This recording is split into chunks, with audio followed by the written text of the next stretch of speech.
நேற்று இரவு 9:30 மணிக்கு தமிழக தலைமையிடம் மத்திய உள்துறை அமைச்சக செயலாளர் கோவிந்த் மோகன் அவர்கள் உரையாடி இருக்கிறார். ஊர்ஜிதப்படுத்தப்பட்ட செய்தி.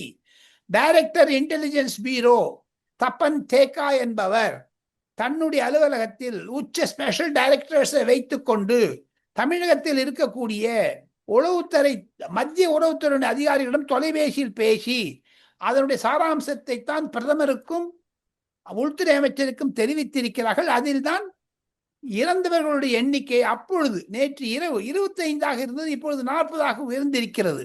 அதையெல்லாம் வைத்து பார்த்தால் ஆளுநர் RN ரவி அவர்கள் கண்டிப்பாக கரூர் விஜயம் செய்வார். அப்பொழுது தனக்குத்தானே ஒரு ஃபர்ஸ்ட் ஹேண்ட் இன்ஃபர்மேஷன் எடுத்துக்கொள்வார்.